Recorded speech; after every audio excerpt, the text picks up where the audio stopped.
श्रीराम राम राम श्रीरामचन्द्र जय।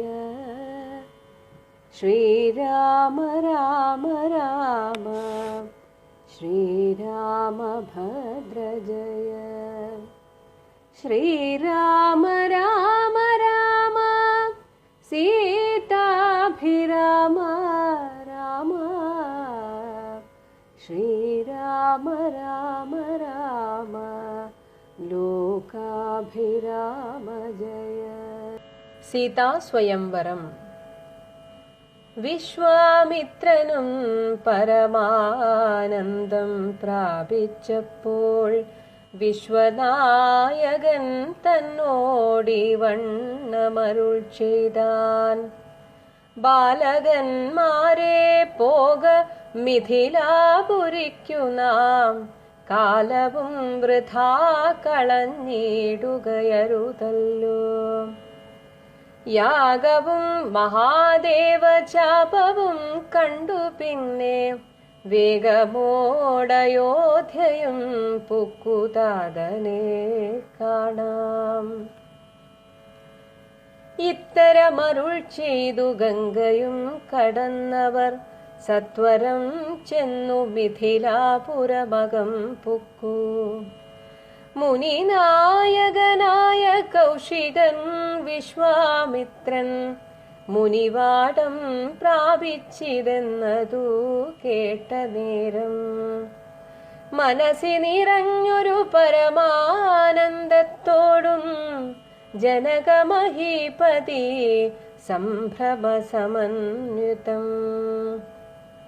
പൂജാസാധനങ്ങളുമെടുത്തു ഭക്തിയോടും ആചാര്യനോടും ഋഷിവാടം പ്രാപിച്ച നേരം ആമോദപൂർവം പൂജിച്ചാചാരം പൂണ്ടുനിന്ന രാമലക്ഷ്മണന്മാരെ കാണായി നൃപേന്ദ്രനും.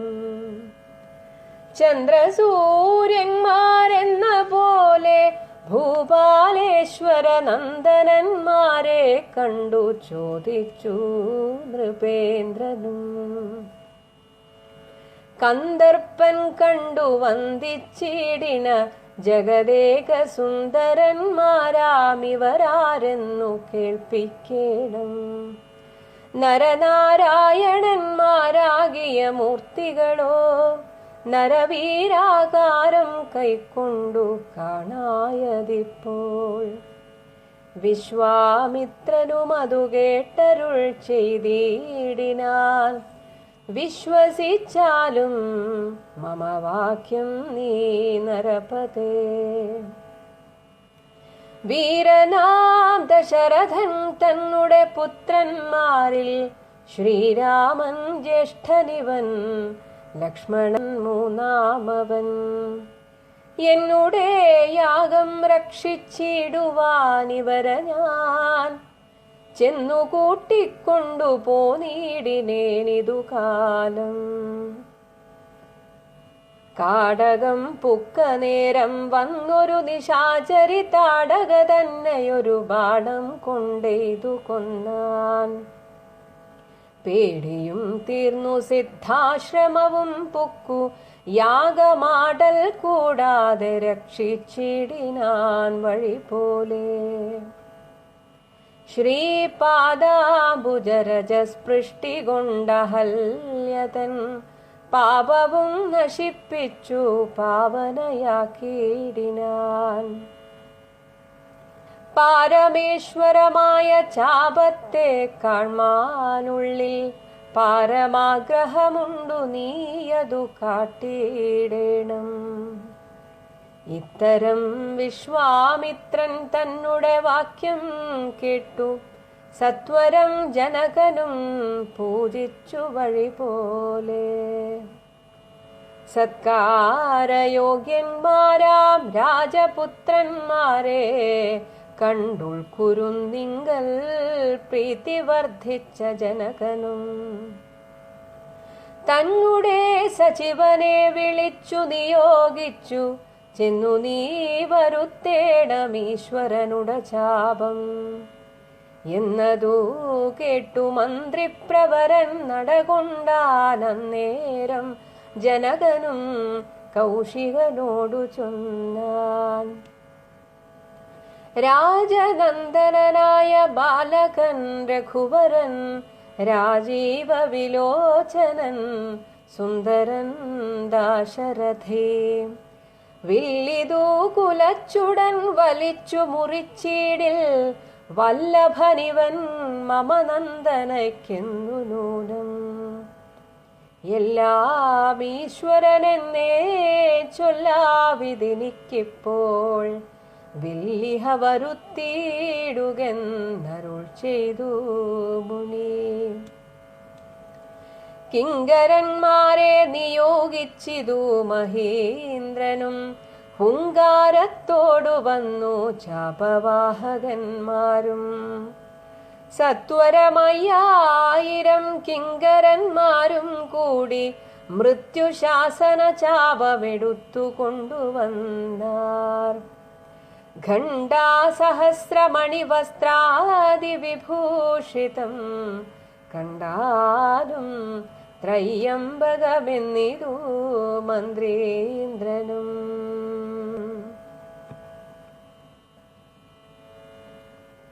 ചന്ദ്രശേഖരനുടെ പള്ളിവിൽ കണ്ടു രാമചന്ദ്രനും ആനന്ദമുൾക്കൊണ്ടു വന്ദിച്ചിടിനാൻ. വില്ലെടുക്കാമോ കുലച്ചിടാമോ വലിക്കാമോ ചൊല്ലുകെന്നതു കേട്ടു ചൊല്ലിനാൻ വിശ്വാമിത്രൻ. എല്ലാമാകുന്നതു ചെയ്താലും മടിക്കേണ്ട കല്യാണമിതു മൂലം വന്നുകൂടിയിടുമല്ലോ. മന്ദഹാസവും പൂണ്ടു രാഘവനതു കേട്ടു മന്ദമന്ദം പോയി ചെന്നു നിന്നു കണ്ടിതു ചാപം. ജ്വലിച്ച തേജസ്സോടുമെടുത്തു വേഗത്തോടെ കുലച്ചു വലിച്ചുടൻ മുറിച്ചു ജിതശ്രമം. നിന്നരുളുന്ന 7 ലോകങ്ങളും ഒന്നു മാറ്റൊലിക്കൊണ്ടു വിസ്മയപ്പെട്ടു ജനം. പാട്ടുമാട്ടവും കൂത്തും പുഷ്പവൃഷ്ടിയും ഓരോ കൂട്ടമേ വാദ്യങ്ങളും മംഗളസ്തുതികളും.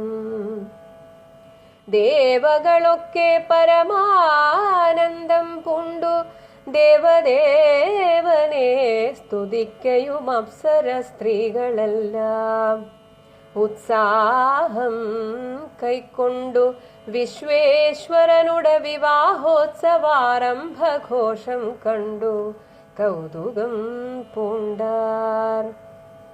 ജനകൻ ജഗത് സ്വാമിയാകിയ ഭഗവാനെ ജനസംസദി ഗാഠാശ്ലേഷവും ചെയ്താനല്ലോ. ഇടിവെട്ടിയിടും വണ്ണം വിൽമുറിഞ്ഞൊച്ച കേട്ടു നടുങ്ങി രാജാക്കന്മാരുരകങ്ങളെ പോലെ. മൈഥിലി മയിൽപേട പോലെ സന്തോഷം പൂണ്ടാൾ. കൗതുകമുണ്ടായി വന്നു ചേതസി കൗശികനും. മൈഥിലി തന്നെ പരിചാരികമാരും നിജമാതാക്കന്മാരും കൂടി നന്നായി ചമയിച്ചാർ. സ്വർണവർണ്ണത്തെ പൂണ്ട മൈഥിലി മനോഹരി സ്വർണഭൂഷണങ്ങളുമണിഞ്ഞു ശോഭയോടെ. സ്വർണമാലയും ധരിച്ചാദരാൽ മന്ദം മന്ദം അർണോജനേത്രൻ മുമ്പിൽ സത്രവം വിനീതയായി.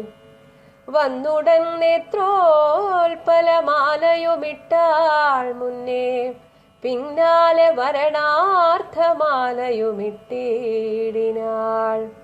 മാലയും ധരിച്ചു നീലോത്പല കാന്തി തേടും ബാലകൻ ശ്രീരാമനുമേറ്റവും വിളങ്ങിനാൻ. ഭൂമി നന്ദനയ്ക്കനുരൂപനായി ശോഭിച്ചിടും ഭൂമി പാലക ബാലൻ തന്നെ കണ്ടവർകളും ആനന്ദാംബുധി തന്നിൽ വീണുടൻ മുഴുകിനാർ. മാനവവീരൻ വാഴ്കെന്നാശിയും ചൊല്ലിയിടിനാർ. അന്നേരം വിശ്വാമിത്രൻ തന്നോടു ജനകനും വന്ദിച്ചു ചൊന്നാനിനിക്കാലത്തെ കളയാതെ പത്രവും കൊടുത്തയച്ചിടണം തന്മാരെ. സത്വരം ദശരഥ ഭൂപനെ വരുത്തുവാൻ. വിശ്വാമിത്രനും മിഥിലാധിപൻ താനും കൂടി വിശ്വാസം ദശരഥൻ തനിക്കു വരും വണ്ണം ശേഷവൃത്താന്തങ്ങൾ എഴുതി അയച്ചിതു. വിശ്രമത്തോടു നടകൊണ്ടിതു ദൂതന്മാരും. സാകേതപുരി പുക്കു ഭൂപാലൻ തന്നെ കണ്ട ലോകൈകാധിപൻ കയ്യിൽ കൊടുത്തു പത്രമതും. സന്ദേശം കണ്ടു പങ്ക്തി സെന്തരൻ താനുമിനി സന്ദേഹമില്ല പുറപ്പെടുകെന്നുര ചെയ്തു. അഗ്നിമാനുപാധ്യായനാകിയ വസിഷ്ഠനും പത്നിയാമരുന്ധതി താനുമായി പുറപ്പെട്ടു. കൗതുകം പൂണ്ടു ചതുരംഗവാഹിനിയോടും കൗസല്യാദികളായ ഭാര്യമാരോടും കൂടി ഭരതശത്രുഘ്നന്മാരാകിയ പുത്രന്മാരും പരമോത്സവയോഗ്യവാദ്യഘോഷങ്ങളോടും മിഥിലാപുരമകം പൊക്കിതു ദശരഥൻ. മിഥിലാധിപൻ താനും ചെന്നെതിരേറ്റുകൊണ്ടാൻ വന്ദിച്ചു ശതാനന്ദൻ തന്നോടും കൂടെ ചെന്നു. വന്ദ്യനാം വസിഷ്ഠനെ തദനു പത്നിയെയും അർഘ്യപാദ്യാദികളാൽ അർച്ചിച്ചു യഥാവിധി. സത്കരിച്ചിതു യഥായോഗ്യമുറുവീന്ദ്രൻ താനും രാമലക്ഷ്മണന്മാരും വന്ദിച്ചു പിതാവിനെ. സാമോദം വസിഷ്ഠനാമാചാര്യ പാദാബ്ജവും തൊഴുതു മാതൃജനങ്ങളെയും യഥാക്രമം. തൊഴുതു ശ്രീരാമപാദാംഭോജമനുജന്മാർ തൊഴുതു ഭരതനെ ലക്ഷ്മണകുമാരനും. തൊഴുതു ശത്രുഘ്നനും ലക്ഷ്മണപാദാംഭോജം വക്ഷസി ചേർത്തു താതൻ. രാമനെ പുണർന്നിട്ടു ലക്ഷ്മണനെയും ഗാഠാശ്ലേഷവും ചെയ്തു നൃപൻ. വിശ്വാമിത്രനും പരമാനന്ദം പ്രാപിക്കാൻ എന്തൊക്കെ കാര്യത്തിന് വേണ്ടിയാണോ രാമലക്ഷ്മണന്മാരെ കൂട്ടിക്കൊണ്ടുവന്നത് അതൊക്കെ വിചാരിച്ച രീതിയിൽ തന്നെ നടക്കുന്നു എന്നതിനാൽ പരമാനന്ദത്തെ പ്രാപിച്ചു. എന്നിട്ട് വിശ്വനായകൻ തന്നോട്, വിശ്വനായകനായ ശ്രീരാമചന്ദ്രനോട് ഈ വണ്ണം അരുൾ ചെയ്താൻ. ബാലകന്മാരെ, പോക മിഥിലാപുരിക്ക് നാം, കാലവും വൃഥാ കളഞ്ഞിടുകയരുതല്ലോ. യാഗവും മഹാദേവ ചാപവും കണ്ട് പിന്നെ നമുക്ക് ഇവിടെ പറയുന്നത് അവിടെ ഒരു യാഗം നടക്കുന്നു, അവിടെ മഹാദേവന്റെ ചാപം പൂജിക്കപ്പെടുന്നു. ഇതൊക്കെ കണ്ടിട്ട് പിന്നെ നമുക്ക് വേഗമോട് അയോധ്യയും പുക്ക് താതനെ കാണാം. അത് കഴിഞ്ഞ് നമുക്ക് പെട്ടെന്ന് തന്നെ അയോധ്യയിൽ പോയിട്ട് അച്ഛനമ്മമാരെ കാണാം. ഇത്തരം അരുൾ ചെയ്തു ഗംഗയും കടന്നവർ. ഗംഗയുടെ അക്കരെയാണ് മിഥിലാപുരി. സത്വരം ചെന്ന് പെട്ടെന്ന് തന്നെ മിഥിലാപുരമകം പൊക്കു, അവിടെ എത്തിച്ചേർന്നു. മുനിനായകനായ കൗശികൻ വിശ്വാമിത്രൻ മുനിവാട്ടം പ്രാപിച്ചിതെന്നത് കേട്ട നേരം, ഇവിടെ ആ രാജകൊട്ടാരത്തിന്റെ അടുത്തായിട്ട് ഓരോ തരത്തിലുള്ള ആളുകൾ വരുമ്പോൾ അവർക്ക് താമസിക്കാനുള്ള രീതിയിലുള്ള ഓരോരോ ഗൃഹങ്ങൾ പണിത് വെച്ചിട്ടുണ്ട്. അപ്പോ ഇതേപോലുള്ള മഹർഷിമാർ വന്നാൽ താമസിക്കാനുള്ള ആ സ്ഥലത്തെയാണ് മുനിവാട്ടം എന്ന് പറയുന്നത്. അങ്ങനെ ഈ വിശ്വാമിത്രൻ നേരെ പോയത് ആ മുനിവാട്ടത്തിലാണ്. അപ്പൊ അവിടെ ഉണ്ടായ പരിചാരകന്മാർ വന്ന് ജനകനെ വിവരമറിയിക്കും. അങ്ങനെ ഇതറിഞ്ഞിട്ട് മനസ്സി നിറഞ്ഞൊരു പരമാനന്ദത്തോടും, സ്വാഭാവികമായി വിശ്വാമിത്ര മഹർഷിയെ പോലെ ഒരു മഹർഷി വന്നത് അറിഞ്ഞാൽ തീർച്ചയായും ജനക മഹാരാജാവിനെ പോലെ ഒരു സാത്വികനായിട്ടുള്ള ഒരു രാജർഷിയായിട്ടുള്ള അദ്ദേഹത്തിന് അത് ഒരു പരമാനന്ദം തന്നെയാണ്.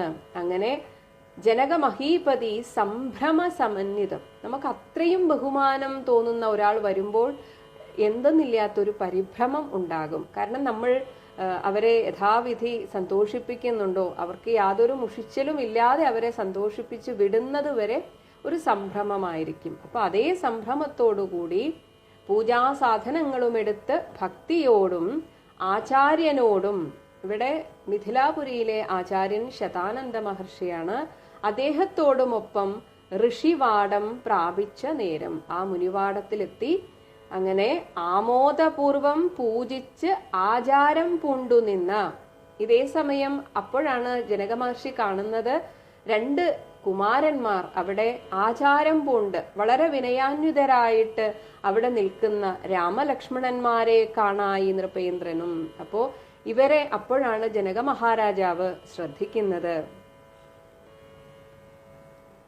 ജനക മഹാരാജാവ് അവരെ കാണുന്ന ആ ഒരു കാഴ്ച പറയുന്നു. ചന്ദ്രസൂര്യന്മാരെന്ന പോലെ, സൂര്യനും ചന്ദ്രനും ഒരുമിച്ച് വന്നു നിൽക്കുന്ന പോലെ ഭൂപാലേശ്വര നന്ദനന്മാരെ കണ്ട്, ആ രാജകുമാരന്മാരാണെന്ന് കാണുമ്പോൾ തന്നെ മനസ്സിലാകുന്നുണ്ട്. അങ്ങനെ രാജകുമാരന്മാരായിട്ടിരിക്കുന്ന ആ രാമലക്ഷ്മണന്മാരെ കണ്ട് ചോദിച്ചു നൃപേന്ദ്രനും. ജനക മഹാരാജാവ് ചോദിച്ചു, കന്ദർപ്പൻ കണ്ടു വന്ദിച്ചീടിന ജഗതേക സുന്ദരന്മാർ. കന്ദർപ്പൻ കാമദേവൻ പോലും ഒരു പക്ഷെ വന്ദിച്ചു പോകും. അത്രയും സുന്ദരന്മാരായിട്ടുള്ള ഇവർ ആരെന്ന് കേൾപ്പിക്കണം, പറയുമോ ആരാണിവർ? എനിക്ക് തോന്നുന്നു നരനാരായണന്മാരാകിയ മൂർത്തികളോ, നരനാരായണന്മാർ വേഷം മാറി വന്നതാണോ, അതോ അതുപോലെ അത്രയും തേജസ്സാണ് ഇവർക്ക്. നരവീരാകാരം കൈക്കൊണ്ടു അവർ ആ ഒരു പുരുഷ വേഷത്തിൽ അല്ലെങ്കിൽ മനുഷ്യന്റെ വേഷം ധരിച്ച് നരനാരായണന്മാർ തന്നെയാണോ ഈ വന്നത്? അതാണോ ഞാനിപ്പോൾ കാണുന്നത്? അതാണ് നരവീര ആകാരം, മനുഷ്യന്റെ ആകാരം കൈക്കൊണ്ട് നരനാരായണന്മാർ തന്നെയാണോ വന്നത്? അതാണോ ഞാനിപ്പോ കാണുന്നത്? വിശ്വാമിത്രനും അതു കേട്ട് അരുൾ ചെയ്തിടിനാൻ, വിശ്വസിച്ചാലും മമ വാക്യം നീ നരപതേ. ഞാൻ പറയുന്നത് വിശ്വസിക്കുക. വീരനാം ദശരഥൻ തന്നുടെ പുത്രന്മാരിൽ ശ്രീരാമൻ ജ്യേഷ്ഠനിവൻ, മൂത്ത മകനായ ശ്രീരാമചന്ദ്രനാണിത്, ലക്ഷ്മണൻ മൂന്നാമവൻ. ഇനി എന്തിനാണ് എന്റെ കൂടെ വന്നത്? എന്നുടെ യാഗം രക്ഷിച്ചിടുവാൻ ഇവരെ ഞാൻ ചെന്നു കൂട്ടിക്കൊണ്ടു പോന്നിടിനേൻ ഇതുകാലം. ഇനി ആ പോന്ന വഴിക്കുണ്ടായ ആ ഒരു അത്ഭുതകരമായ കാര്യങ്ങളെക്കുറിച്ച് പറയുന്നു. കാടകം പുക്ക നേരം, ഞങ്ങൾ കാട്ടിലേക്ക് എത്തിയപ്പോൾ തന്നെ വന്നൊരു നിശാചരി താടക തന്നെ ഒരു ബാണം കൊണ്ട്, ഒരൊറ്റ ബാണം കൊണ്ടാണ് എയ്ത് കൊന്നാൻ. പേടിയും തീർന്ന്, അതുകൊണ്ട് തന്നെ ആ പ്രദേശത്തെ ആളുകൾക്ക് പോലും പേടിയൊക്കെ തീർന്ന് യഥാവിധി അങ്ങോട്ട് നടക്കാനും ആ വഴി പോകാനും ഒക്കെയുള്ള പേടിയൊക്കെ തീർന്നു. പിന്നീട് സിദ്ധാശ്രമവും പൊക്കു, ഞാൻ എൻ്റെ ആശ്രമത്തിലെത്തി യാഗം ആടൽ കൂടാതെ യാതൊരു ബുദ്ധിമുട്ടുമില്ലാതെ രക്ഷിച്ചിടിനാൻ. എൻ്റെ ആ യാഗത്തെ ഇവർ രക്ഷിച്ചു വഴി പോലെ. അത് കഴിഞ്ഞ് തിരിച്ചു വരുന്ന വഴിക്ക് ശ്രീപാദാംബുജ രജ സ്പൃഷ്ടി, പാദാംബുജം ഈ രാമചന്ദ്രന്റെ താമര പോലെയുള്ള ആ പാതാരവിന്ദങ്ങളിലെ രജസ്, പൊടിയുടെ സ്പൃഷ്ടി, സ്പർശനം കൊണ്ട് അഹല്യതൻ പാപവും നശിപ്പിച്ചു, അവളെ പാവനയാക്കിയിടിനാൻ, ആ അഹല്യാദേവിയെ പരിശുദ്ധയാക്കി. ഇനി എന്തിനാണ് ഇവിടെ വന്നത്? പാരമേശ്വരമായ ചാപത്തെ കാൺമാൻ, ഇവിടെ വെച്ച് പൂജിക്കുന്ന ആ ശിവചാപത്തെ കാൺമാൻ ഉള്ളിൽ പാരമാഗ്രഹമുണ്ട്, വളരെയധികം ആഗ്രഹമുണ്ട്. അതുകൊണ്ട് നീ അത് കാട്ടിയിടേണം, ഇവർക്കിത് കാണിച്ചു കൊടുക്കൂ.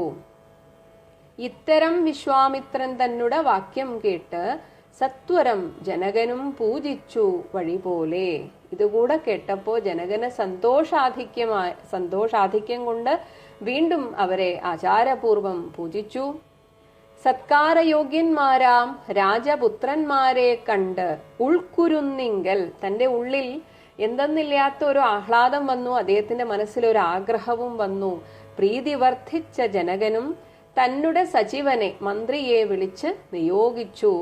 ചെന്നു നീ വരുത്തേണം ഈശ്വരനുടെ ചാപം, നീ അത് കൊണ്ടുവരിക എന്നതു കേട്ടു മന്ത്രിപ്രവരൻ നടകൊണ്ടാൻ.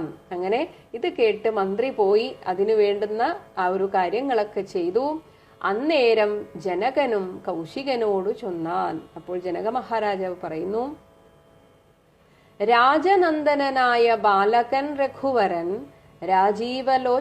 രാജീവവിലോചനൻ സുന്ദരൻ ദാശരഥി, ഇത്രയും സുന്ദരനും രാജകുമാരനുമായിട്ടുള്ള ഈ രാമചന്ദ്രൻ വില്ലിതു കുലച്ചുടൻ വലിച്ചു മുറിച്ചീടിൽ, ഈ വില്ല് കയ്യിലെടുത്ത് ഇത് വലിച്ചു മുറിക്കുകയാണെങ്കിൽ വല്ലഭൻ ഇവൻ മമ നന്ദനയ്ക്ക്, എന്റെ മകൾക്ക് ഇവൻ ഭർത്താവായിത്തീരും എന്ന് നൂനം, അതിന് യാതൊരു സംശയവുമില്ല. അങ്ങനെ ഒരു പരീക്ഷണം കൂടെ ഞാൻ ഇതിന്റെ കൂടെ വെച്ചിട്ടുണ്ട്.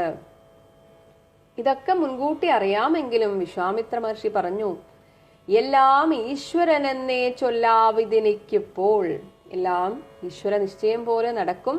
എന്തായാലും വില്ലിഹ വരുത്തിയിടുകെന്നരുൾ ചെയ്തു മുനി, എന്തായാലും ആ വില്ല് കൊണ്ടുവരൂ, ഞങ്ങളൊന്ന് കാണട്ടെ. കിങ്കരന്മാരെ നിയോഗിച്ചിതു മഹേന്ദ്രനും, ഇത് കൊണ്ടുവരാൻ അവിടുത്തെ രാജകിങ്കരന്മാരെ നിയോഗിച്ചു.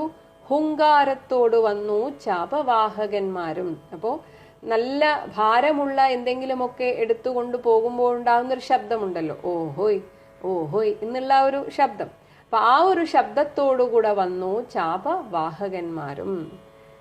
എത്ര പേര് വന്നു എന്ന് പറയുന്നു? സത്വരം 5000 കിങ്കരന്മാർ, 5000 രാജകിങ്കരന്മാർ ചേർന്നാണ് ഈ ഒരു മൃത്യുശാസന ചാപം.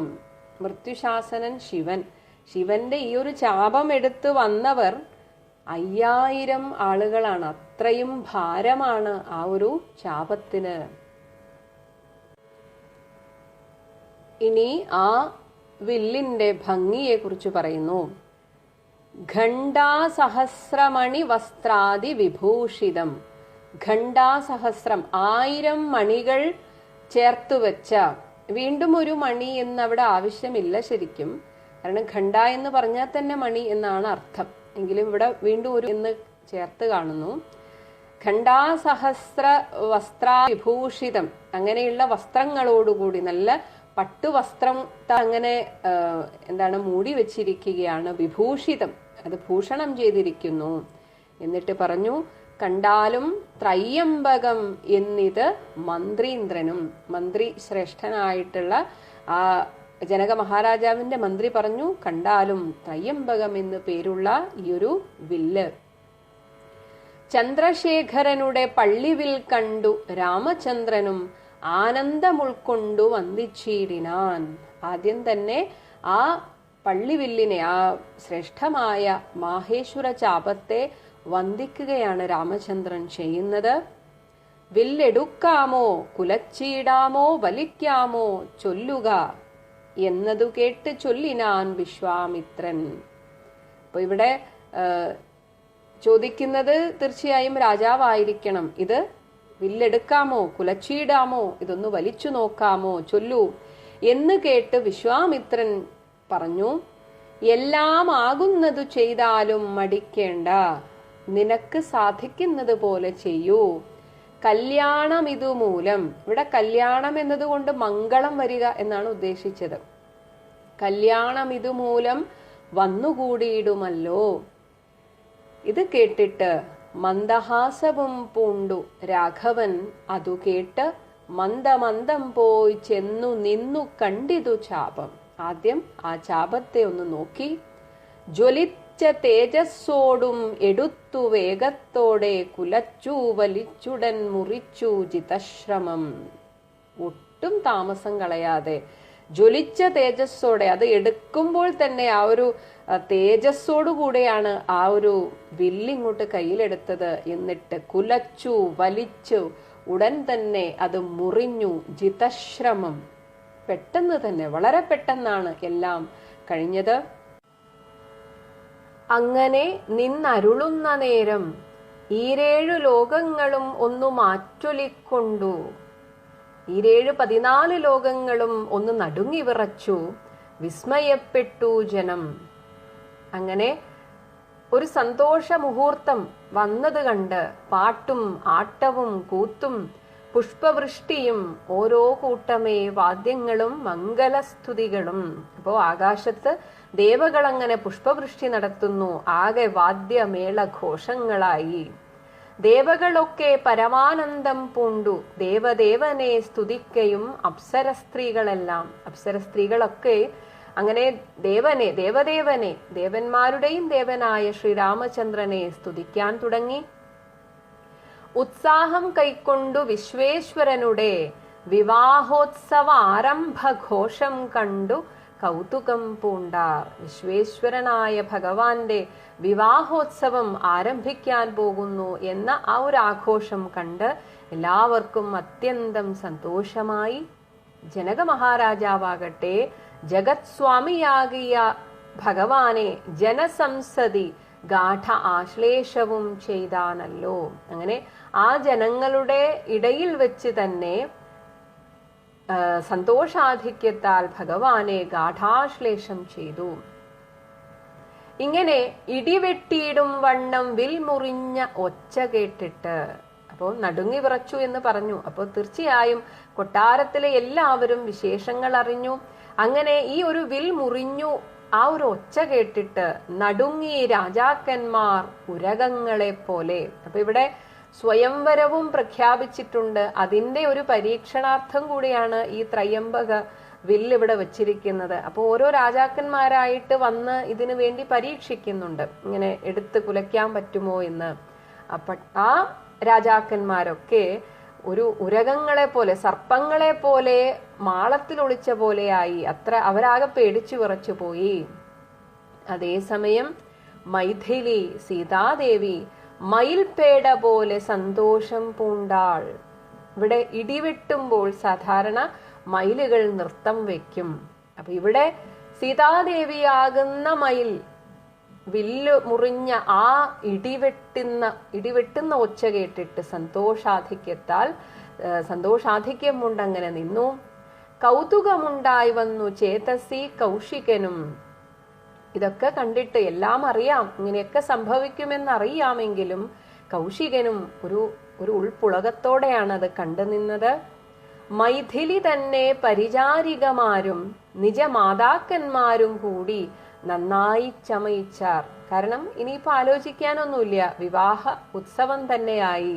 അങ്ങനെ ആ സീതാദേവിയെ ദാസിമാരും അമ്മമാരും കൂടി നന്നായി ചമയിച്ചു.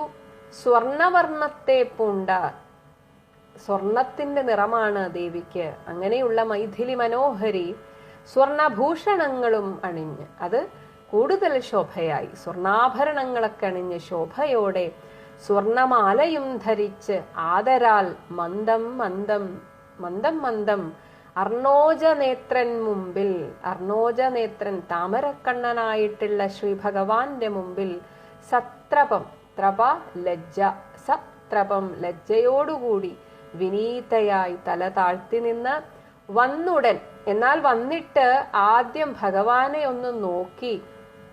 അതിനാണ് ഇവിടെ ഒരു ഉപമ.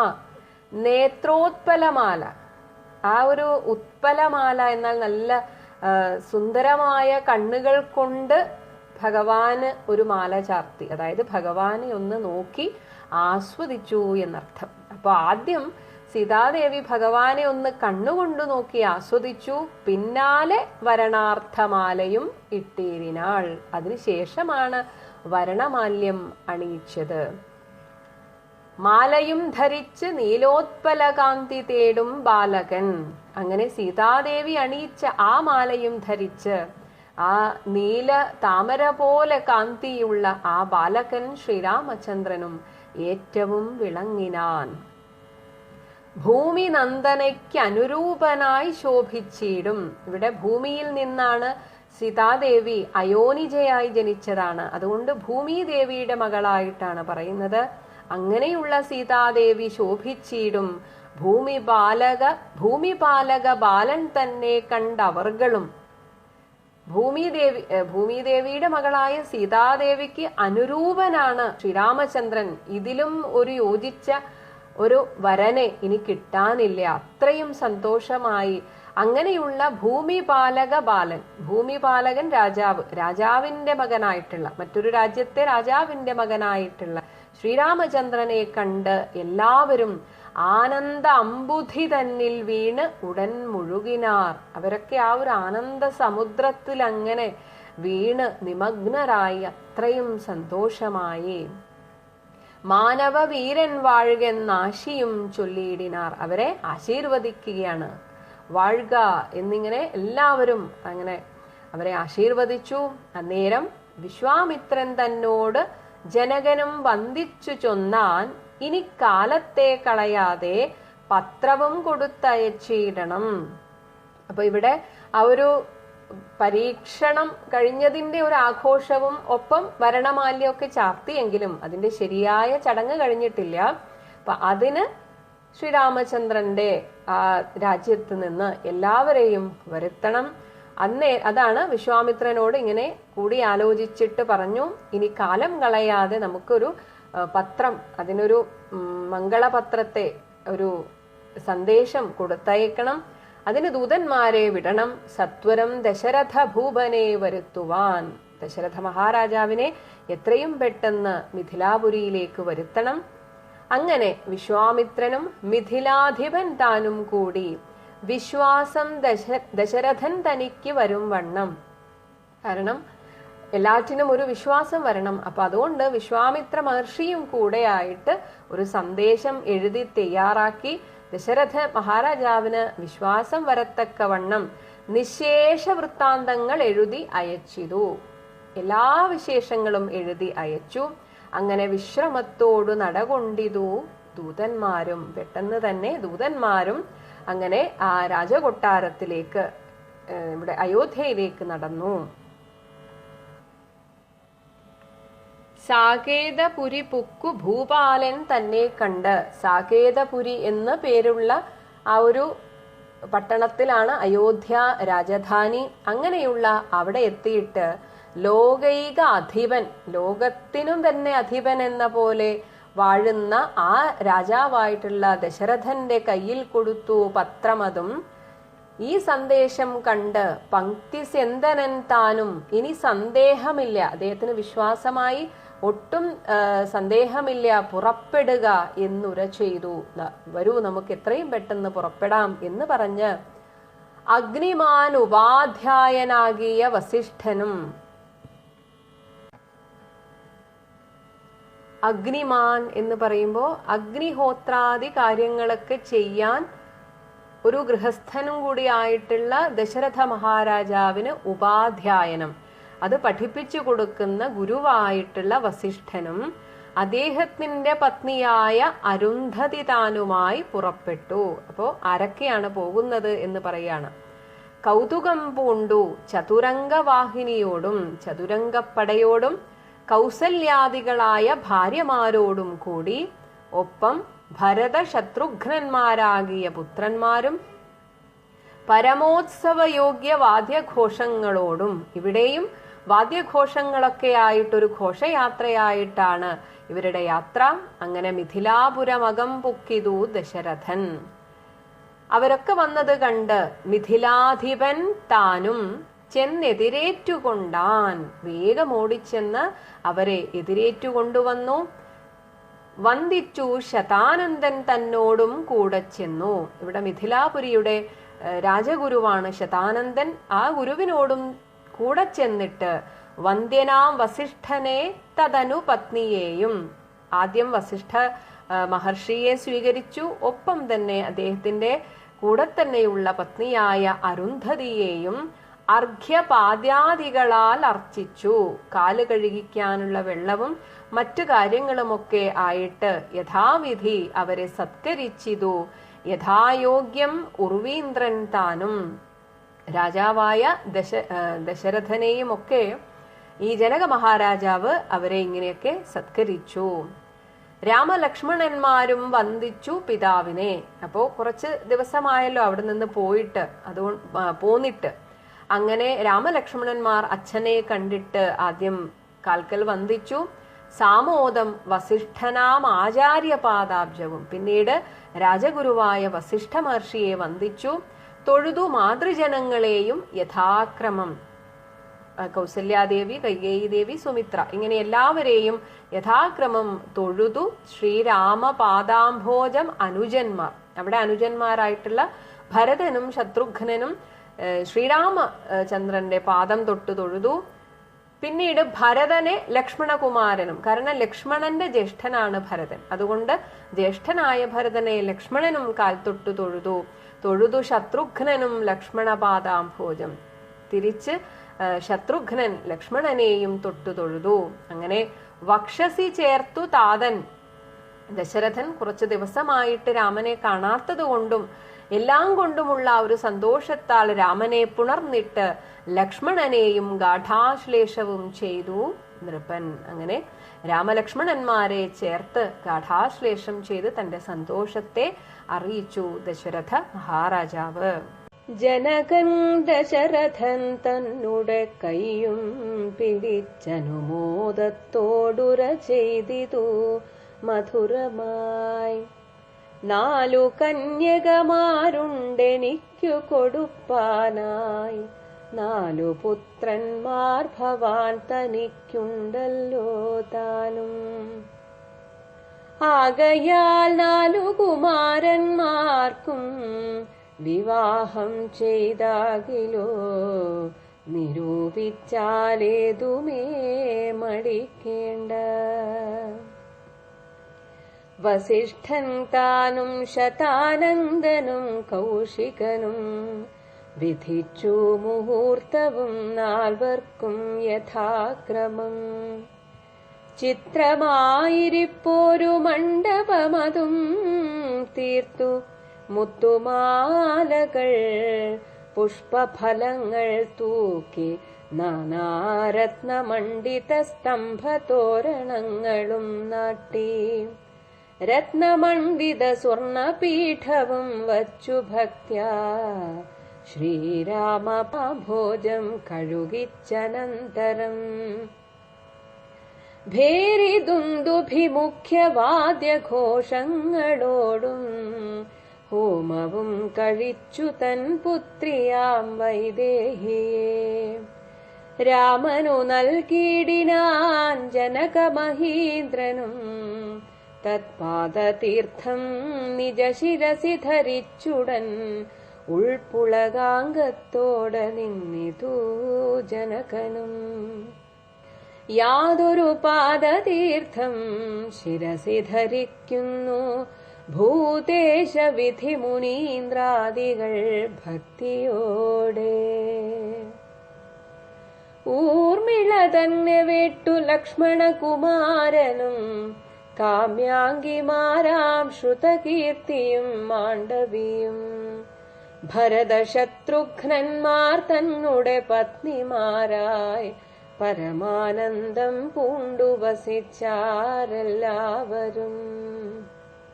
കുശികാത്മജനോടും വസിഷ്ഠനോടും കൂടി വിശദസ്മിതപൂർവം പറഞ്ഞു ജനകനും. മുന്നം നാരദനരുൾ ചെയ്തു കേട്ടിരിപ്പു ഞാൻ എന്നുടെ മകളായ സീതാവൃത്താന്തമെല്ലാം. യാഗഭൂദേശം വിശുദ്ധ്യർത്ഥമായുഴുതപ്പോളെ കഥാ സിതാമധ്യേ കാണായി കന്യാരത്നം. ജാതയായൊരു ദിവ്യ കന്യക തനിക്കു ഞാൻ സീതയെന്നൊരു നാമം വിളിച്ചേനതുമൂലം. പുത്രിയായി വളർത്തു ഞാനിരിക്കും കാലത്തിങ്കലത്ര നാരദനെഴുന്നള്ളിനാനൊരു ദിനം. എന്നോടു മഹാമുനി താനരുൾ ചെയ്താനപ്പോൾ നിന്നുടെ മകളായ സീതാവൃത്താന്തം കേൾനീ. പരമാനന്ദമൂർത്തി ഭഗവാൻ നാരായണൻ പരമാത്മാവാമജൻ ഭക്തവത്സലൻ നാഥൻ. ദേവകാര്യാർത്ഥം പങ്ക്തികണ്ഠ നിഗ്രഹത്തിനായി ദേവേന്ദ്ര വിരിഞ്ച രുദ്രാദികൾ അർത്ഥിക്കയാൽ ഭൂമിയിൽ സൂര്യാന്വയെ വന്നവതരിച്ചിതു രാമനായി മായാമർത്യവേഷം പൂണ്ടറിഞ്ഞാലും. യോഗേശൻ മനുഷ്യനായിടുമ്പോൾ ഇതു കാലം യോഗമായാദേവിയും മാനുഷവേഷത്തോടെ ജാതയായിതു തവ വേശ്മനി തത്കാരണാൽ സാദരം ശ്രീരാമനു കൊടുക്ക മടിയാതെ. യുദ്ധം നാരദനരുളിച്ചെയ്തു മറഞ്ഞിതു പുത്രിയായി വളർത്തിതു ഭക്തി കൈക്കൊണ്ടു ഞാനും. സീതയെ ശ്രീരാഘവനെങ്ങനെ കൊടുക്കാവൂ ചേതസി നിരൂപിച്ചാൽ എങ്ങനെ അറിയുന്നു എന്നതോർത്തിരിക്കുമ്പോൾ ഒന്നു മനസ്സേ തോന്നി പന്നഗവിഭൂഷണൻ തന്നനുഗ്രഹശക്തിയാ. മൃത്യുശാസന ചാപം മുറിച്ചിടുന്ന പുമാൻ ഭർത്താവാകുന്നതു മത്പുത്രിക്കെന്നൊരു പണം ചിത്തത്തിൽ നിരൂപിച്ചു വരുത്തി നൃപന്മാരെ. ശക്തിയിൽ ഇതിനെന്നു പൃഥ്വീപാലകന്മാരും ഉദ്ധത ഭാവമെല്ലാം അകലെ കളഞ്ഞുടൻ ബുദ്ധിയും കെട്ടുപോയങ്ങടങ്ങിക്കൊണ്ടാരല്ലോ. അദ്ഭുത പുരുഷനാമുത്പല നേത്രൻ തന്നെ ത്വത്പ്രസാദത്താൽ ഇന്നു സിദ്ധിച്ചേൻ ഭാഗ്യവശാൽ. ദർപ്പക സമനായ ചിത്പുരുഷനെ നോക്കി പിൽപ്പാടു തെളിഞ്ഞുര ചെയ്തിരു ജനകനും. ആദ്യമേ സഫലമായി വന്നു മാനുഷജന്മം. ഖദ്യോതായുധ സഹസ്രോദ്യോതരൂപത്തോടും ഖദ്യോതാന്വയെ പിറന്നൊരു നിൻ തിരുവടി. വിദ്യുൽ സംയുതമായ ജീമൂതമെന്ന പോലെ ശക്തിയാം ദേവിയോടും യുക്തനായി കാൺക മൂലം.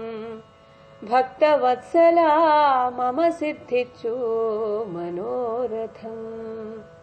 രക്തപങ്കജ ചരണാഗ്രേ സന്തതം മമ ഭക്തി സംഭവിക്കേണം മുക്തിയും ലഭിക്കേണം.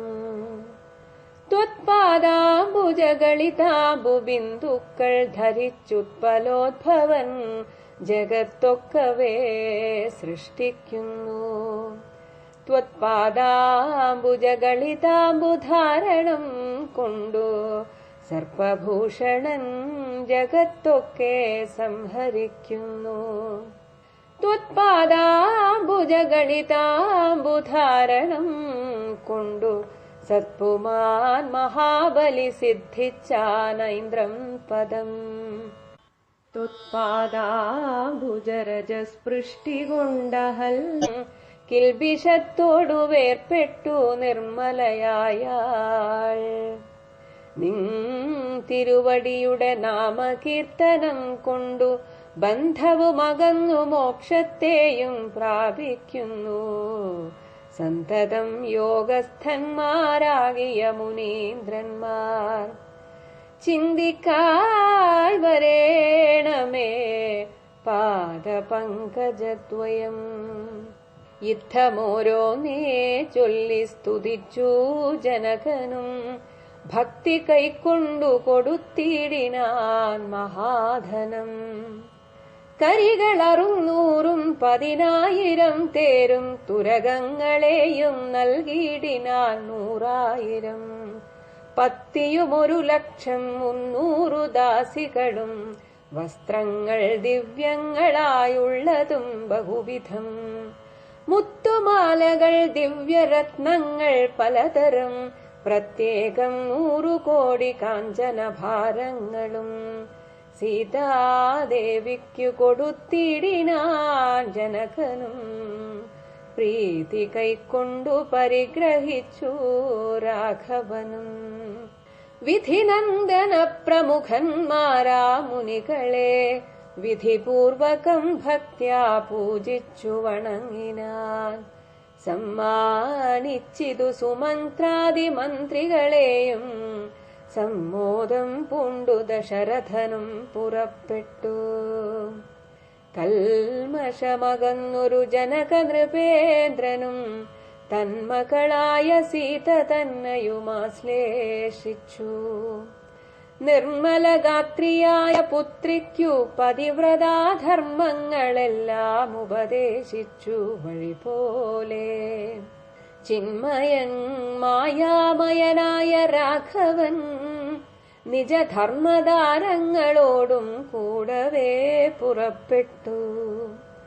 മൃദംഗാനകഭേരി ദൂര്യഘോഷങ്ങളോടും മൃദുനാദങ്ങൾ തേടും വീണയും കുഴലുകൾ ശൃംഗകാഹളങ്ങളും മദ്ദളമിടക്കകൾ ശൃംഗാരരസ പരിപൂർണ വേഷങ്ങളോടും ആനതേർ കുതിര കാലാളായ പടയോടും ആനന്ദമോടും പിതൃമാതൃഭ്രാതാക്കളോടും കൗശിക വസിഷ്ഠാദി തപസേന്ദ്രന്മാരായ ദേശികന്മാരോടും ഭൃത്യമാത്യാദികളോടും വേഗമോടയോധ്യക്കന്മാർ അങ്ങു തിരിച്ചപ്പോൾ ആകാശദേശേ വിമാനങ്ങളും നിറഞ്ഞുതേ.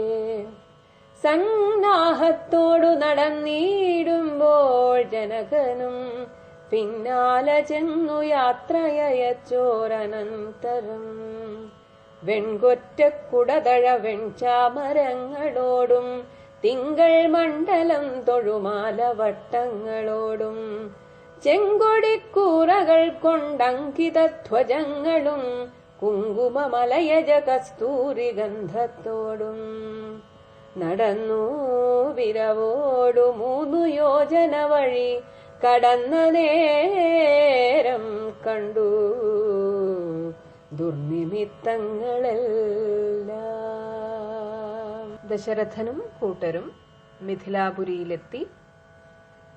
ജനകൻ ദശരഥൻ തന്നുടെ കൈയും പിടിച്ച്, ജനക മഹാരാജാവ് ദശരഥന്റെ കൈ പിടിച്ച് അനുമോദത്തോടുര ചെയ്തിതു.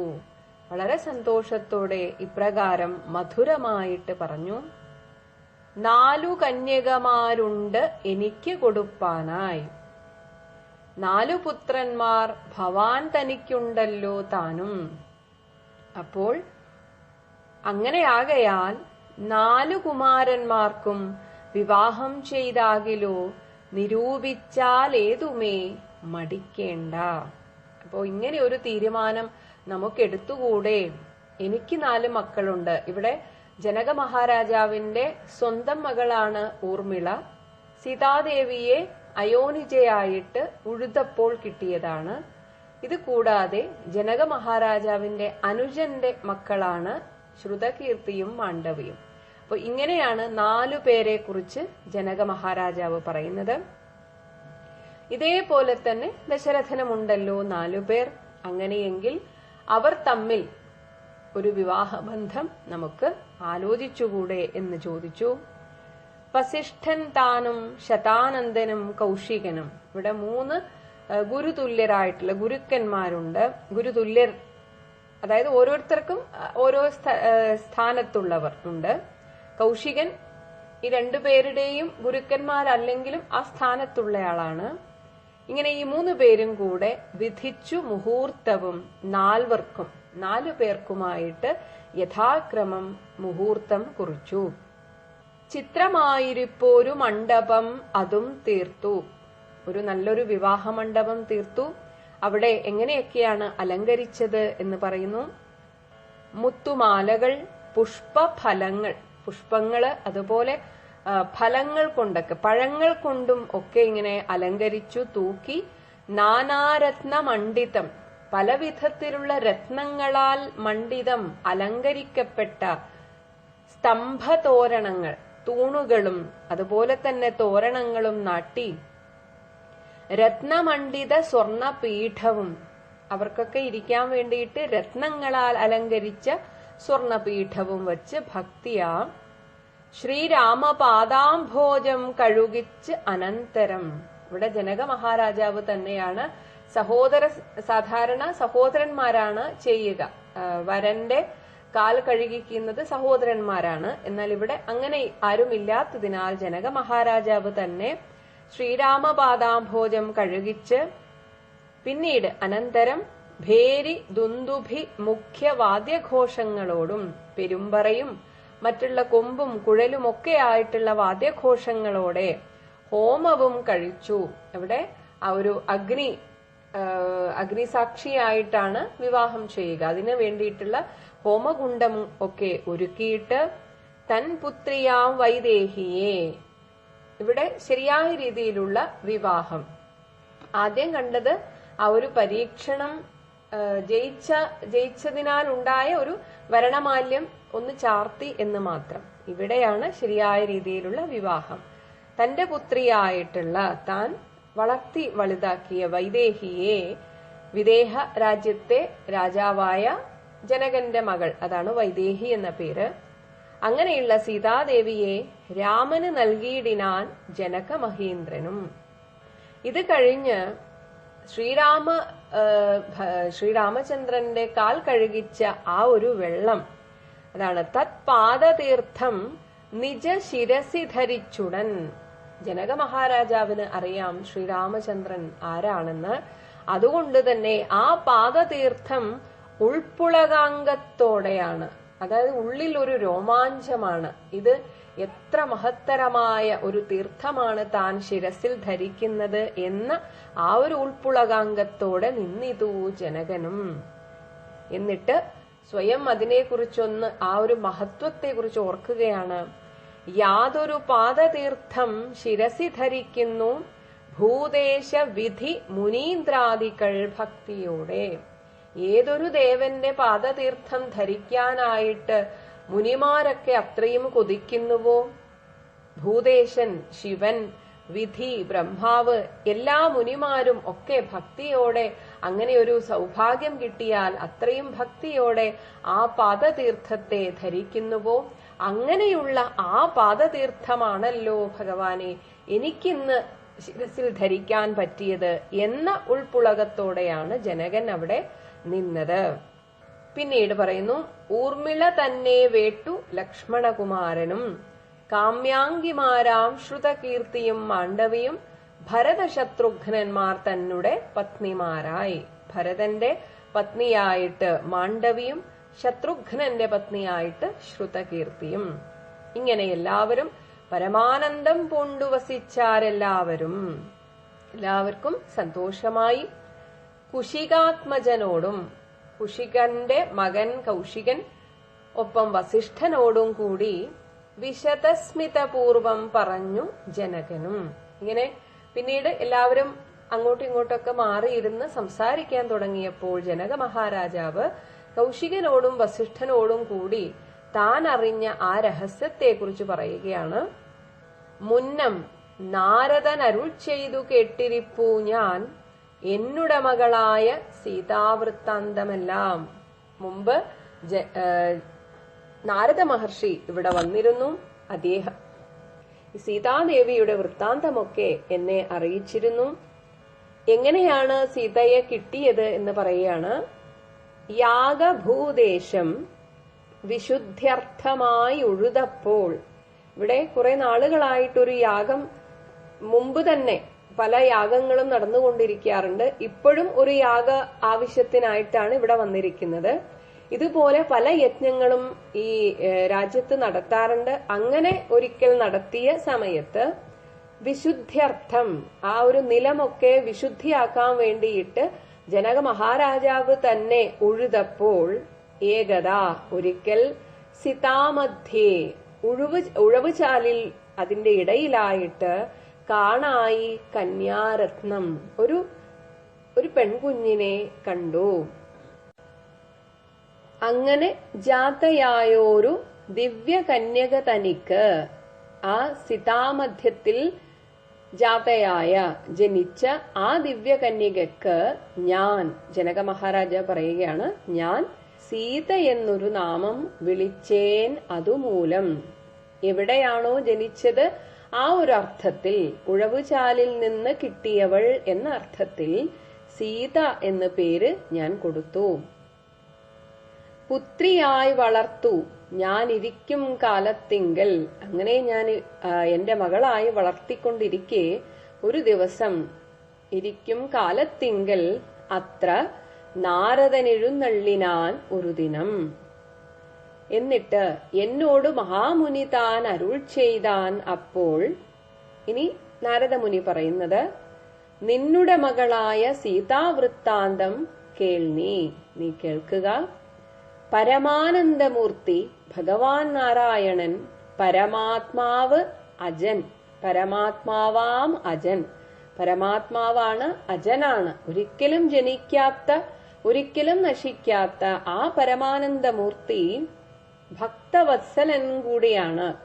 അപ്പോ തന്നെ ആശ്രയിക്കുന്നവരുടെ ആഗ്രഹങ്ങൾ സാധിക്കാൻ വേണ്ടിയാണ് പലപ്പോഴും അവതാരമെടുക്കുന്നത്. അങ്ങനെയുള്ള ആ നാഥൻ ദേവകാര്യാർത്ഥം, ദേവന്മാരൊക്കെ പ്രാർത്ഥിച്ചതനുസരിച്ച് പങ്ക്തികണ്ഠ നിഗ്രഹത്തിനായി, ആ രാവണനെ കൊല്ലുവാൻ വേണ്ടി ദേവേന്ദ്ര വിരിഞ്ച രുദ്രാദികൾ അർത്ഥിക്കയാൽ, ഇവരൊക്കെ പ്രാർത്ഥിച്ചതനുസരിച്ചാണ് ഭൂമിയിൽ സൂര്യ അന്വയേ, അന്വയം വംശം, സൂര്യവംശത്തിൽ വന്നവതരിച്ചിതു രാമനായിട്ട്. രാമൻ എന്ന പേരിൽ മായാമർത്യവേഷം, ഒരു നാടകത്തിനായിട്ട് ഒരു വേഷമെടുത്തണിയുന്നത് പോലെ ഈ ലോക നാടകത്തിലേക്ക് വരാൻ വേണ്ടി ഒരു മർത്യവേഷം എടുത്ത് അണിഞ്ഞ്, മർത്യവേഷം പൂണ്ടറിഞ്ഞാലും അങ്ങനെ എടുത്തണിഞ്ഞു വന്നിട്ടുണ്ട് ആ യോഗേശൻ. മനുഷ്യനായിടുമ്പോൾ ഇത് കാലം, തീർച്ചയായും ആ യോഗേശനായിട്ടുള്ള ഭഗവാൻ മനുഷ്യനാകുമ്പോൾ, യോഗമായാദേവിയും മാനുഷവേഷത്തോടെ, തീർച്ചയായും ആ ഭഗവാന്റെ നാഥയായിട്ടുള്ള ശക്തി സ്വരൂപിണിയായിട്ടുള്ള ദേവി മനുഷ്യവേഷത്തിൽ ജാതയായതു. ആ ദേവിയാണ്, ആ ദേവിയെ ആണ് അങ്ങേക്ക് ആ ഉഴവുചാലിൽ നിന്ന് കിട്ടിയത്. അങ്ങനെ ഇപ്പോൾ തവ വേശ്മനി, അങ്ങയുടെ ആ ഗൃഹത്തിൽ തത്കാരണാൽ, ഈ ഒരു കാരണം കൊണ്ടാണ്, അതായത് യോഗേശൻ മനുഷ്യനായി വന്നതുകൊണ്ട് ആ യോഗമായാദേവിയും ഇവിടെ ജനിച്ചിരിക്കുന്നു. ഇനി ഇവരെ തമ്മിൽ ചേർക്കുകയാണ് വേണ്ടത്. അതുകൊണ്ട് സാദരം ശ്രീരാമന് കൊടുക്ക മടിയാതെ. ഇങ്ങനെ പറഞ്ഞിട്ട് യുദ്ധം ഇപ്രകാരം നാരദനരുളി ചെയ്തു മറഞ്ഞിതു. ഇത് കേട്ടതിന് ശേഷം പുത്രിയായി വളർത്തിതു ഭക്തി കൈക്കൊണ്ടു ഞാനും. ആ ലക്ഷ്മീദേവി തന്നെയാണല്ലോ എന്റെ വീട്ടിൽ, എന്റെ കൊട്ടാരത്തിൽ എന്ന ആ ഭക്തിയോടെയാണ് ഞാൻ സീതാദേവിയെ വളർത്തിയത്. എന്നാൽ എന്റെ മനസ്സിൽ സീതയെ ശ്രീരാഘവൻ എങ്ങനെ കൊടുക്കാവൂ, എങ്ങനെയാണ് ഈ ഒരു കൂട്ടിച്ചേർക്കൽ, എങ്ങനെ ഇവരെ ഒരുമിപ്പിക്കും എന്നതിനെ കുറിച്ച് ചേതസി നിരൂപിച്ചാൽ എങ്ങനെ അറിയുന്നു. കുറെ നാളായി എന്റെ മനസ്സിൽ ഇങ്ങനെ ഒരു ചിന്ത, എനിക്ക് ഒന്നും അങ്ങോട്ട് മനസ്സിൽ തെളിഞ്ഞില്ല എന്നതോർത്തിരിക്കുമ്പോൾ ഒന്നു മാനസേ തോന്നി. എന്നാൽ പെട്ടെന്നൊരു ദിവസം എനിക്ക് തോന്നി, എന്തുകൊണ്ട് പന്നക വിഭൂഷണൻ തൻ അനുഗ്രഹ ശക്തിയാ, പന്നഗം ആ സർപ്പവിഭൂഷണനായിട്ടുള്ള ശ്രീ പരമശിവന്റെ തന്നെ അനുഗ്രഹം കൊണ്ട് എനിക്ക് മനസ്സിൽ ഇങ്ങനെ ഒരു ആശയം തോന്നി. മൃത്യുശാസനചാപം മുറിച്ചിടുന്ന പുമാൻ ഭർത്താവാകുന്നത് മത്പുത്രിക്കെന്നൊരു പണം. മൃത്യുശാസനന്റെ, ശിവന്റെ തന്നെ ചാപം. ഈ ഒരു ചാപം ജനക മഹാരാജാവിന്റെ പൂർവപിതാമഹന് സാക്ഷാൽ പരമശിവൻ തന്നെ സമ്മാനമായി കൊടുത്തതാണ്. അത് ആ ചാപം വെച്ചിട്ട് എല്ലാ ദിവസവും പൂജിക്കുന്നു. പല യാഗങ്ങൾ നടത്തുമ്പോൾ ഈ ത്രയംബക വില്ലിന് പ്രത്യേക പൂജയും നടത്താറുണ്ട്. അതുകൊണ്ട് തന്നെ ആ പരമശിവനാണ് എന്റെ മനസ്സിൽ തോന്നിപ്പിച്ചത് എന്ന് എനിക്ക് ഉറപ്പാണ്. ഈ ഒരു ചാപം മുറിക്കാൻ സാധാരണ മനുഷ്യർക്ക് സാധ്യമല്ല. അതുകൊണ്ട് ഈ ചാപം മുറിച്ചിടുന്ന പുമാൻ, മനുഷ്യൻ, ഭർത്താവാകുന്നത് മൽപുത്രിക്ക്, എന്റെ പുത്രിക്ക് ഭർത്താവാകുന്നത് ഈ ചാപം മുറിച്ചിടുന്ന ആളായിരിക്കും എന്നൊരു പണം, ഒരു പന്തയം ചിത്തത്തിൽ നിരൂപിച്ചു. അങ്ങനെ എന്റെ മനസ്സിൽ തോന്നിപ്പിച്ചു. ഇത് തോന്നിയ ഉടൻ തന്നെ വരുത്തി നൃപന്മാരെ. എന്നാൽ ഞാൻ ശ്രീരാമചന്ദ്രന് വേണ്ടി മാത്രം കാത്തിരിക്കുകയാണെന്ന് ആളുകൾക്ക് തോന്നാനും പാടില്ല. അതുകൊണ്ട് എല്ലാ നൃപന്മാരെയും അറിയിച്ചു. അവരൊക്കെ വന്ന് ഈ ഒരു ത്രയംബകവില്ല് എടുക്കാൻ പോലും ശക്തിയില്ല ഇതിനെന്ന്, ഒന്ന് എടുത്ത് പൊക്കാൻ പോലും സാധിക്കുന്നില്ലെന്ന് പൃഥ്വിപാലകന്മാരും പല രാജാക്കന്മാരും വന്ന് നോക്കിയിട്ടുണ്ട്. അവരൊക്കെ അവരുടെ ആ ഒരു ഉദ്ധതഭാവമെല്ലാം അകലെ കളഞ്ഞു. അവരുടെ ആ ഒരു അഹങ്കാരമൊക്കെ തീർന്നു എന്നല്ലാതെ ഇതൊന്ന് അനക്കാൻ പോലും അവർക്ക് സാധിച്ചിട്ടില്ല. അങ്ങനെ ബുദ്ധിയും കെട്ടുപോയങ്ങടങ്ങിക്കൊണ്ടാരല്ലോ. അവരുടെ ആ ഒരു അഹങ്കാരവും എനിക്ക് എന്തും സാധിക്കുമെന്ന അവരുടെ ആ ബുദ്ധി കെട്ടുപോയി എന്നല്ലാതെ വേറൊന്നും സംഭവിച്ചില്ല. അത് തന്നെയായിരുന്നു എന്റെയും ആ ഒരു ആശയം. ഇങ്ങനെ ആളുകൾക്ക് സംശയം വരാനും പാടില്ല. എന്നാൽ ഇതാരെ കൊണ്ടും സാധിക്കില്ല എന്ന് എനിക്കും അറിയാമായിരുന്നു. അദ്ഭുത പുരുഷനാം ഉത്പലനേത്രൻ തന്നെ. ഇപ്പൊ ഇവിടെ വിശ്വാമിത്രനാണ് ഇതിന്റെ ഇടയിൽ നിന്നത്. അതുകൊണ്ട് ജനക മഹാരാജാവ് വിശ്വാമിത്ര മഹർഷിയോട് പറയാണ്, അദ്ഭുത പുരുഷനായിട്ടുള്ള ആ താമരക്കണ്ണൻ തന്നെ ത്വത്പ്രസാദത്താൽ ഇന്ന് സിദ്ധിച്ചേൻ. ഹേ മഹർഷേ, അങ്ങയുടെ പ്രസാദത്താൽ, അങ്ങയുടെ ഈ ഒരു ഇടപെടൽ കാരണം സിദ്ധിച്ചേൻ ഭാഗ്യവശാൽ. ദർപ്പക സമനായ ചിത്പുരുഷനെ നോക്കി. ദർപ്പകൻ കാമദേവൻ, കാമദേവന് തുല്യനായിട്ടുള്ള ആ ചിത്പുരുഷൻ, ചിത് സ്വരൂപൻ, ആ പ്രകാശസ്വരൂപനായിട്ടുള്ള ആ രാമചന്ദ്രനെ നോക്കി പിൽപ്പാട് തെളിഞ്ഞ് ഉര ചെയ്തു. പിൽപ്പാട് ആ ഉള്ളിൽ ഭഗവാനോടുള്ള ഒരു ഭക്തിയൊക്കെ അങ്ങോട്ട് തെളിഞ്ഞിട്ട് ഉര ചെയ്തു. ഇപ്രകാരം പറഞ്ഞു ജനകനും. അദ്യ, ഇന്ന്, മേ, എനിക്ക് അല്ലെങ്കിൽ എന്നുടെ മാനുഷ്യജന്മം സഫലമായി വന്നു. എന്റെ ഈ മനുഷ്യജന്മം സഫലമായിരിക്കുന്നു. ഖദ്യോത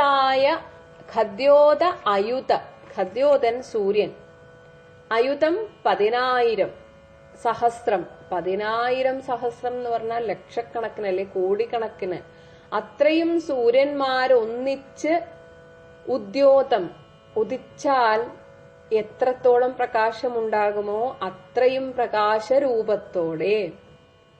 ഖദ്യോത അന്വയേ, സൂര്യവംശത്തിൽ പിറന്നൊരു നിൻതിരുവടി.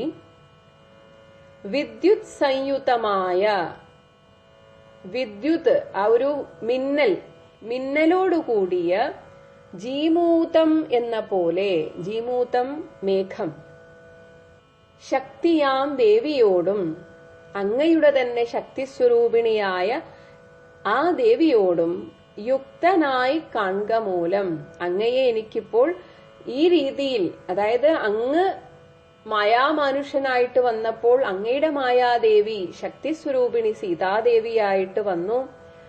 ആ ഒരു ഉള്ളം, അതായത് ആ ഒരു അറിവ് എന്റെ ഉള്ളിലുള്ളത് കൊണ്ടാണ് എനിക്ക് ഇങ്ങനെ പറയാൻ സാധിക്കുന്നത് എന്ന രീതിയിലാണ് ജനക മഹാരാജാവ് പറയുന്നത്. ഇവിടെ അവർ തമ്മിൽ ഒരുമിച്ച് നിന്നപ്പോഴുണ്ടായ ഒരു ഉപമ, ജീമൂതം എന്നാൽ കാർമേഘം. അപ്പോ കാർമേഘവർണ്ണനായിട്ടുള്ള ഭഗവാനോട് ചേർന്നിട്ട് അല്ലെങ്കിൽ ഭഗവാന്റെ ഇടയിൽ മിന്നുന്ന ആ മിന്നൽക്കൊടി പോലെയാണ് ദേവി അങ്ങനെ തിളങ്ങി നിൽക്കുന്നു. അപ്പൊ ഇവർ തമ്മിലുള്ള ഒരു യോജിപ്പിന്റെ ആ ഒരു കാര്യം കൂടെ പറയുകയാണ്. ഇങ്ങനെയാണല്ലോ അങ്ങിപ്പോൾ ദേവിയോടുകൂടെ നിൽക്കുന്നത്. ഇത് കാണുക മൂലം ഭക്തവത്സല മമ സിദ്ധിച്ചു മനോരഥം. എന്റെ ഈ ജന്മം സഫലമായി. എന്റെ ആഗ്രഹം ഇങ്ങനെ നിങ്ങൾ രണ്ടുപേരെയും, ഇപ്പോൾ തന്റെ മകളെന്നോ മകളുടെ ഭർത്താവെന്നോ എന്ന രീതിയിലല്ല, അതിനൊക്കെ അപ്പുറത്ത് ആ പരമാത്മസ്വരൂപനായിട്ടുള്ള ഭഗവാൻ തന്റെ മുന്നിൽ ദേവി, ശക്തിസ്വരൂപിണിയായ ദേവിയോടുകൂടെ നിൽക്കുന്നല്ലോ എന്ന ആ ഒരു സന്തോഷമാണ്. ഇനി പറയുന്നു, രക്തപങ്കജ ചരണാഗ്രേ, അങ്ങയുടെ ആ രക്തപങ്കജം, ചുവന്ന താമര പോലെയുള്ള ആ ചരണങ്ങളിൽ, ചരണാഗ്രേ സന്തതം എല്ലായ്പ്പോഴും മമ ഭക്തി സംഭവിക്കണം, എനിക്ക് ഭക്തി ഉണ്ടാവേണമേ ഭഗവാനെ. മാത്രമല്ല മുക്തിയും ലഭിക്കണം. ഈ ലോക ജീവിതത്തിൽ നിന്നൊക്കെയുള്ള മുക്തി എനിക്കുണ്ടാവേണം. ഇനി ഭഗവാനെ, ത്വത്പാദാംബുജഗളിത അമ്പുബിന്ദുക്കൾ, ഭഗവാനെ അങ്ങയുടെ ആ പാദകമലത്തിൽ നിന്ന് ഗളിതം വീണ അമ്പു ജലം, അതാണ് ഗംഗാതീർത്ഥം, അതിന്റെ ബിന്ദുക്കൾ, ഗംഗാതീർത്ഥത്തിലെ ഓരോ തുള്ളിയും ധരിച്ച് ആ ഒരു പരിശുദ്ധിയോടുകൂടെയാണല്ലോ ഉത്പലോദ്ഭവൻ ബ്രഹ്മാവ് ജഗത്തൊക്കവേ സൃഷ്ടിക്കുന്നു. ഈ ജഗത്ത് മുഴുവൻ ആ ബ്രഹ്മാവ് സൃഷ്ടിക്കുന്നത് ഭഗവാനെ അങ്ങയുടെ ആ പാദാംബുജത്തിൽ നിന്നുള്ള ആ തീർത്ഥത്തിന്റെ അനുഗ്രഹത്താലാണല്ലോ. ഇനി ത്വത്പാദാംബുജഗളിത അമ്പുധാരണം കൊണ്ട് സർപ്പഭൂഷണൻ ശിവനാകട്ടെ ജഗത്തൊക്കെ സംഹരിക്കുന്നു. ഈ ലോകം മുഴുവൻ സംഹരിക്കുന്നതും അങ്ങയുടെ ആ പാദതീർത്ഥത്തിന്റെ ആ ഒരു ധാരണം ശിരസിൽ ധരിക്കുന്നത് കൊണ്ടാണല്ലോ. ഇനി ത്വത്പാദാംബുജഗളിത അമ്പുധാരണം കൊണ്ട് സൽപുമാൻ, നല്ല മനുഷ്യൻ, അതായത് ഒരു സജ്ജനമായിട്ടുള്ള, അസുരവംശത്തിലാണ് പിറന്നതെങ്കിലും തന്റെ ആ ഒരു വ്യക്തിപ്രഭാവം കൊണ്ട് ഒരു സജ്ജനമായിട്ട് കണക്കാക്കുന്ന മഹാബലി, ആ മഹാബലിയെ അങ്ങ് ആ വാമനാവതാരത്തിൽ ആദ്യം സുതലത്തിലേക്ക് അവിടെ പോകാൻ അനുഗ്രഹിച്ചു, അവിടെ പോയിട്ട് സുഖമായി വാഴണമെന്ന് അനുഗ്രഹിച്ചു. പിന്നീട് ഇനി വരുന്ന മന്വന്തരത്തിലെ ഇന്ദ്രനായി തീരട്ടെ എന്ന് അങ്ങ് അനുഗ്രഹിച്ചല്ലോ. ഇങ്ങനെ അനുഗ്രഹിക്കുന്നതിന് മുൻപ് അങ്ങയുടെ ആ പാദം കൊണ്ടുള്ള ആ ഒരു അനുഗ്രഹവും അങ്ങ് ആ മഹാബലിക്ക് കൊടുത്തല്ലോ. അങ്ങനെയാണല്ലോ ആ മഹാബലിക്ക് ഐന്ദ്രം പദം സിദ്ധിച്ചത്, ആ ഇന്ദ്രപദവിയെ സിദ്ധിച്ചത് അങ്ങനെയാണല്ലോ. ഇനി ഇതാ ഏറ്റവും അടുത്ത് ത്വത്പാദാംബുജ രജസൃഷ്ടി കൊണ്ട് അഹല്യയും. ഇപ്പോൾ ഈ അടുത്ത് തന്നെയാണല്ലോ അങ്ങയുടെ ആ പാദാംബുജത്തിലെ പൊടി, അവിടെ ഭഗവാന്റെ കാലടിയിലെ പാദരേണുക്കൾ കൊണ്ട് അഹല്യയും കിൽബിഷത്തോട്, ആ പാപത്തോട് വേർപ്പെട്ടിട്ട് നിർമ്മലയായാളല്ലോ.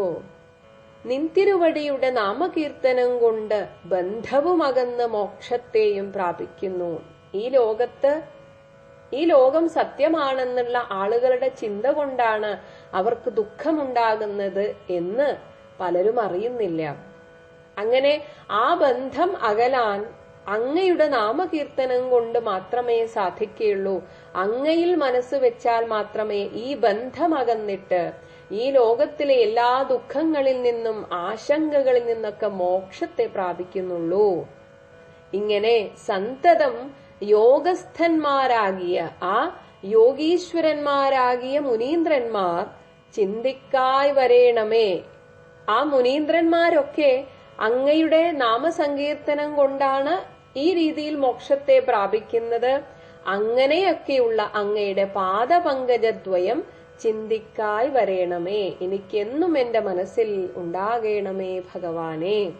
ഇത്തമോരോന്നേ ചൊല്ലി സ്തുതിച്ചു ജനകനും പിന്നീട് ആ ഒരു താത്വികമായ ചിന്തയിൽ നിന്ന് മാറിയിട്ട് ഒരു ഭാര്യാപിതാവിന്റെ ഒരു ഉത്തരവാദിത്വത്തിലേക്ക് വരികയാണ്. ഭക്തി കൈക്കൊണ്ടു കൊടുത്തിയിടിനാൻ മഹാധനം, സ്ത്രീധനം. ഇവിടെ സ്ത്രീധനം ചോദിച്ചു വാങ്ങിക്കുകയല്ല, സന്തോഷത്താൽ തങ്ങൾക്കുള്ളത് കൊടുക്കുകയാണ്. കരികൾ 600, കരി ആന 600 ആനകൾ, 10,000 തേര്, തുരകങ്ങൾ കുതിരകൾ നൽകിയിടിനാൻ 100,000. പത്തി എന്നാൽ കാലാൾപ്പട, അത് 1,00,000. പിന്നീട് 300 ദാസികളും, വസ്ത്രങ്ങൾ ദിവ്യങ്ങളായുള്ള ബഹുവിധം വസ്ത്രങ്ങൾ, മുത്തുമാലകൾ, ദിവ്യരത്നങ്ങൾ പലതരം, ഇതൊക്കെ പലതരത്തിലാണ്. പ്രത്യേകം 100 കോടി കാഞ്ചനഭാരങ്ങളും. ഇതൊന്നും പോരാഞ്ഞിട്ട് 100 കോടി, 100 പണത്തൂക്കം, അല്ലെങ്കിൽ ആ ഒരു കിലോ എന്നൊക്കെ പറയുന്ന ആ ഒരു കണക്കായിരിക്കാം. ആ രീതിയിൽ അത്രയും കാഞ്ചനഭാരം സീതാദേവിക്ക് കൊടുത്തിടിനാൻ ജനകനും. ഇതൊക്കെ പ്രീതി കൈക്കൊണ്ടു പരിഗ്രഹിച്ചു രാഘവനും, സന്തോഷത്തോടെ സ്വീകരിച്ചു. വിധിനന്ദന പ്രമുഖന്മാരാം മുനികളെ വിധിപൂർവകം ഭക്ത്യാ പൂജിച്ചു വണങ്ങിനാൻ. പിന്നീട് വിധിനന്ദനൻ വസിഷ്ഠ മഹർഷി, ബ്രഹ്മാവിന്റെ മകൻ. അങ്ങനെയുള്ള പ്രമുഖന്മാരായിട്ടുള്ള മുനികളെയൊക്കെ ജനക മഹാരാജാവ് വിധിപൂർവകം പൂജിച്ചു. കാരണം ഇവിടെ തിരിച്ചു പോകാൻ ഒരുങ്ങുകയാണ്.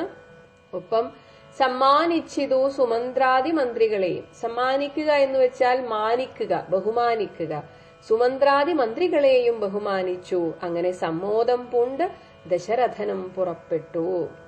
കൽമഷമകന്നൊരു ജനക നൃപേന്ദ്രനും, മനസ്സിലെ ആ ഒരു ആശങ്കയുണ്ടായിരുന്നു. ശ്രീരാമചന്ദ്രന് എങ്ങനെ തന്റെ മകളായ സീതയെ കൊടുക്കും? ഇപ്പോൾ എല്ലാ ആശങ്കയും അകന്നു, മനസ്സിന് തൃപ്തിയായി. അങ്ങനെയുള്ള ജനക നൃപേന്ദ്രനും തന്മകളായ സീത തന്നെയും ആശ്ലേഷിച്ചു.